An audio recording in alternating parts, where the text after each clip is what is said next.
Assalamualaikum, salam guru penggerak. Saya Budi Astuti, CGP Angkatan 11 Kabupaten Semarang.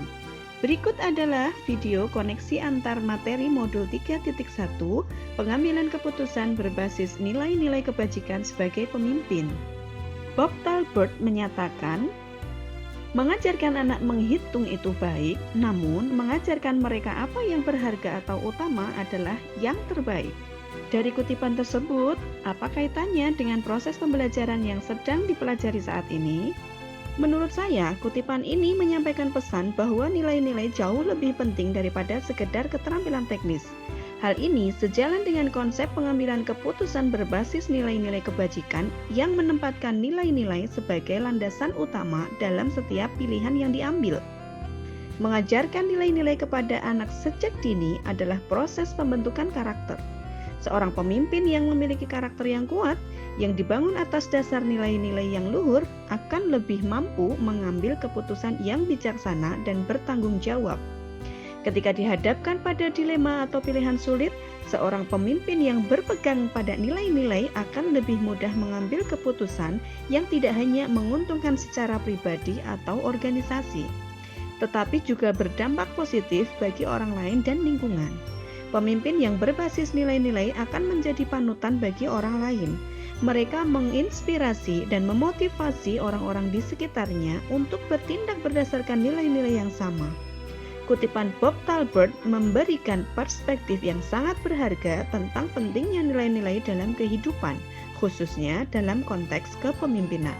Dengan memahami dan mengimplementasikan nilai-nilai dalam pengambilan keputusan, seorang pemimpin dapat menciptakan dampak yang lebih besar dan berkelanjutan. Bagaimana nilai-nilai atau prinsip-prinsip yang kita anut dalam suatu pengambilan keputusan dapat memberikan dampak pada lingkungan kita?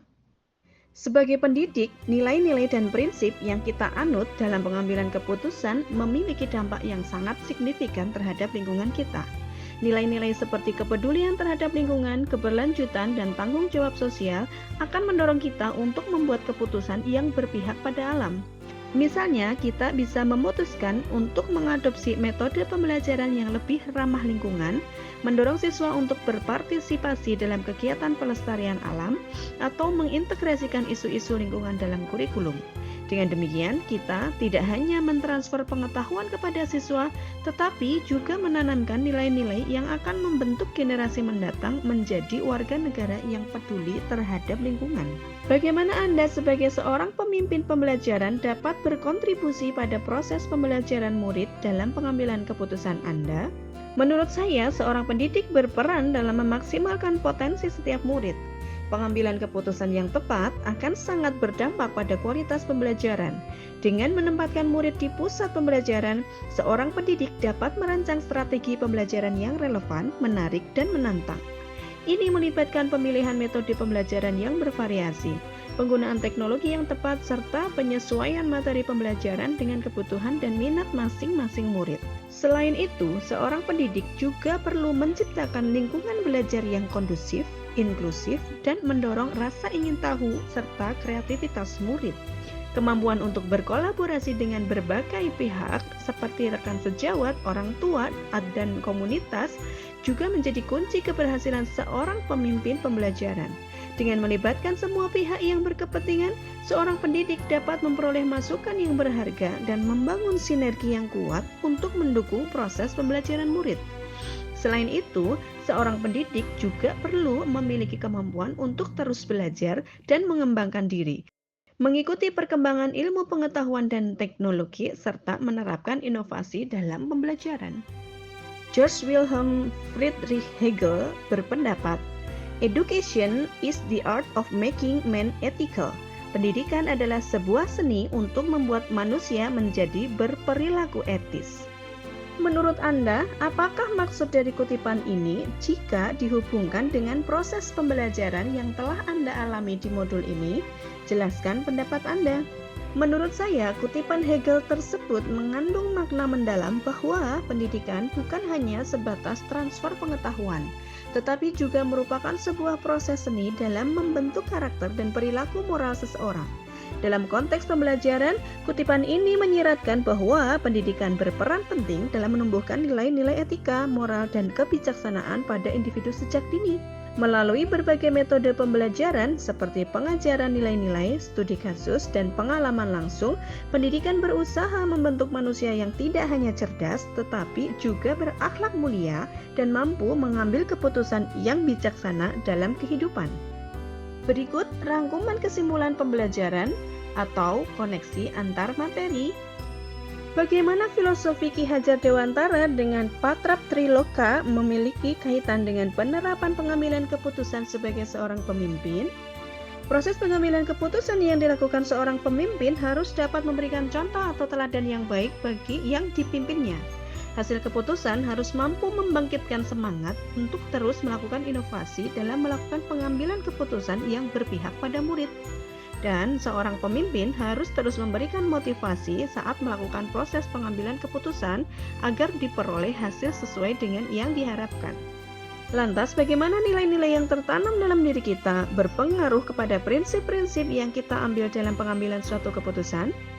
Nilai-nilai yang tertanam dalam diri sebagai guru penggerak diantaranya berpihak pada murid, mandiri, kolaboratif, reflektif, dan inovatif harus menjadi dasar dalam pengambilan keputusan. Nilai-nilai tersebut akan berpengaruh kepada prinsip pengambilan keputusan yang akan kita ambil disesuaikan dengan situasi yang terjadi dan pengaruhnya terhadap lingkungan. Bagaimana materi pengambilan keputusan berkaitan dengan kegiatan coaching yang diberikan pendamping atau fasilitator dalam perjalanan proses pembelajaran kita, terutama dalam pengujian pengambilan keputusan yang telah diambil? Apakah pengambilan keputusan tersebut telah efektif? Masihkah ada pertanyaan-pertanyaan dalam diri kita atas pengambilan keputusan tersebut? Hal-hal ini tentunya bisa dibantu oleh sesi coaching yang telah dibahas pada sebelumnya. Kegiatan coaching yang diberikan pendamping dapat menjadi bekal dalam melakukan proses pengujian keputusan secara bertahap menggunakan 9 langkah pengambilan dan pengujian keputusan. Coaching dilakukan dengan memenuhi kompetensi inti diantaranya kehadiran penuh, mendengarkan aktif, dan mengajukan pertanyaan berbobot. Saat melakukan pengujian keputusan pun sebaiknya menggunakan kompetensi inti coaching tersebut, sehingga kita dapat menggali informasi sebanyak-banyaknya dari permasalahan yang ditemui.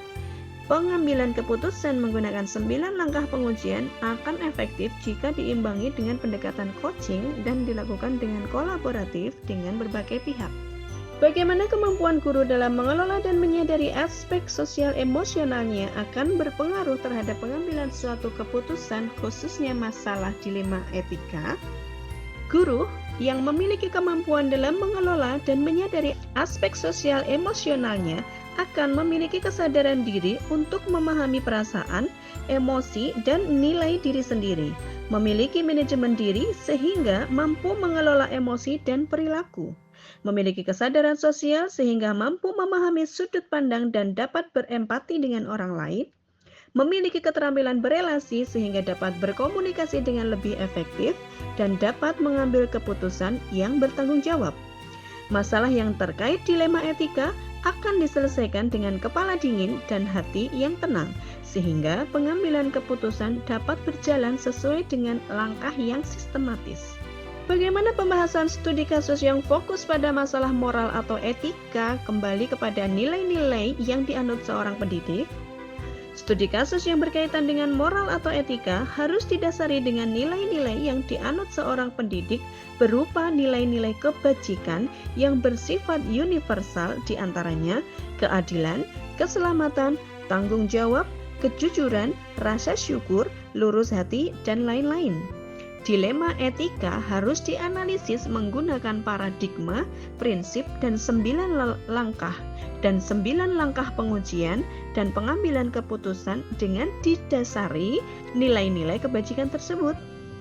Bagaimana pengambilan keputusan yang tepat tentunya berdampak pada terciptanya lingkungan yang positif, kondusif, aman, dan nyaman. Pengambilan keputusan yang tepat harus dilakukan dengan cara yang tepat pula, disesuaikan dengan situasi yang terjadi dengan berlandaskan nilai-nilai kebajikan universal.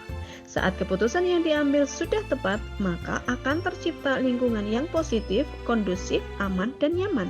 Tidak ada pihak yang merasa dirugikan, semua akan mendapatkan solusi atas permasalahan yang dihadapi. Apakah tantangan-tantangan di lingkungan Anda untuk dapat menjalankan pengambilan keputusan terhadap kasus-kasus dilema etika? Adakah kaitannya dengan perubahan paradigma di lingkungan Anda? Tantangan yang ada di lingkungan saya antara lain masih kentalnya kebiasaan yang selalu dilakukan secara turun-temurun. Saat mengambil keputusan, sulit untuk lepas dari kebiasaan tersebut, sehingga keputusan yang diambil menjadi kurang relevan. Perlu adanya perubahan paradigma. Seharusnya paradigma yang sesuai adalah kebenaran lawan kesetiaan, sehingga akan menghasilkan sebuah keputusan yang dapat dipertanggungjawabkan kebenarannya. Apakah pengaruh pengambilan keputusan yang kita ambil ini dengan pengajaran yang memerdekakan murid-murid kita? Bagaimana kita memutuskan pembelajaran yang tepat untuk potensi murid kita yang berbeda-beda? Pengambilan keputusan yang kita ambil harus berpihak pada murid. Dalam pembelajaran, salah satu strategi agar berpihak pada murid adalah menggunakan pembelajaran berdiferensiasi.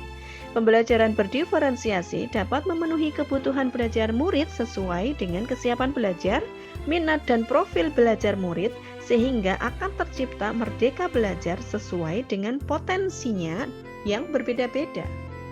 Bagaimana seorang pemimpin pembelajaran dalam mengambil keputusan dapat mempengaruhi kehidupan atau masa depan murid-muridnya? Dalam mengambil keputusan, seorang pemimpin pembelajaran harus mempertimbangkan berbagai macam kemungkinan yang terjadi, termasuk menyangkut masa depan murid. Oleh karena itu, perlu kehati-hatian dalam mengambil keputusan dengan melakukan pengujian sesuai dengan langkah-langkah yang sistematis, disesuaikan dengan paradigma dan prinsip yang tepat. Apakah kesimpulan akhir yang dapat Anda tarik dari pembelajaran modul materi ini dan keterkaitannya dengan modul-modul sebelumnya? Pengambilan keputusan haruslah dijiwai filosofi Ki Hajar Dewantara. Berpegang teguh pada nilai guru penggerak, salah satunya berpihak pada murid dengan berlandaskan nilai-nilai kebajikan yang universal.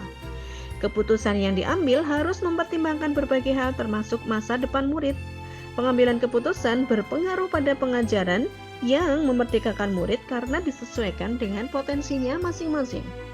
Seorang pemimpin haruslah memiliki kompetensi sosial dan emosional agar dapat mengambil keputusan dengan penuh kesadaran diri, mampu mengelola emosi dan mengambil keputusan yang bertanggung jawab. Saat proses pengujian keputusan, diperlukan teknik coaching agar dapat menggali informasi sebanyak-banyaknya untuk mengambil keputusan.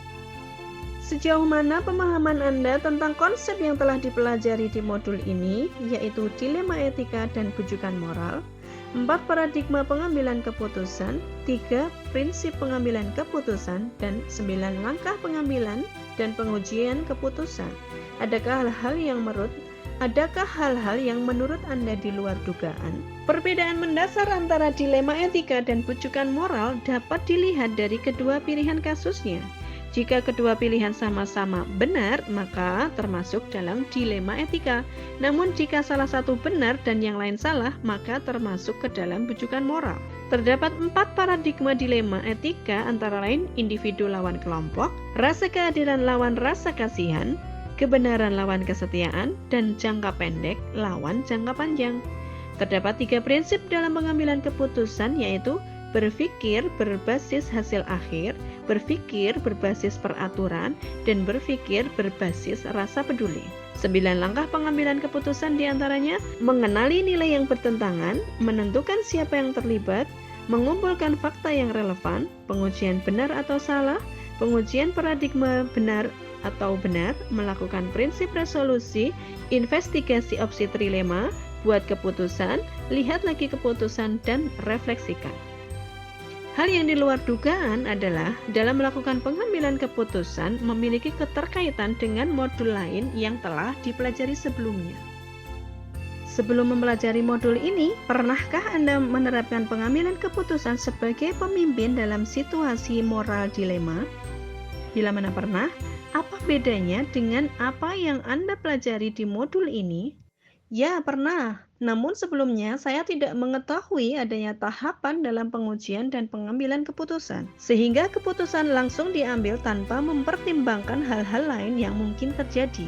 Saat mempelajari modul ini, ternyata sebelum mengambil keputusan perlu adanya penentuan paradigma, prinsip, dan menjalankan 9 langkah pengujian dan pengambilan keputusan terlebih dahulu dengan dasar nilai-nilai kebajikan, berpihak pada murid, dan bertanggung jawab. Bagaimana dampak mempelajari konsep ini buat Anda? Perubahan apa yang terjadi pada cara Anda dalam mengambil keputusan sebelum dan sesudah mengikuti pembelajaran modul ini? Mempelajari konsep ini sangat berdampak besar bagi saya, terutama berkaitan dengan cara pengambilan keputusan yang sebelumnya tidak menggunakan langkah-langkah apapun. Sekarang, setelah mempelajari modul ini, perlu adanya pemilihan paradigma yang tepat, prinsip yang sesuai, dan melakukan 9 langkah pengujian dan pengambilan keputusan dengan sistematis. Seberapa penting mempelajari topik modul ini bagi Anda sebagai seorang individu dan sebagai seorang pemimpin? Menurut saya sangat penting mempelajari modul ini, baik sebagai individu maupun sebagai pemimpin, karena dapat mengambil keputusan yang dapat dipertanggungjawabkan dengan berlandaskan nilai-nilai kebajikan agar dapat berpihak pada murid. Demikian koneksi antar materi modul 3.1. Semoga bermanfaat. Assalamualaikum warahmatullahi wabarakatuh. Salam guru penggerak, tergerak, bergerak, menggerakkan.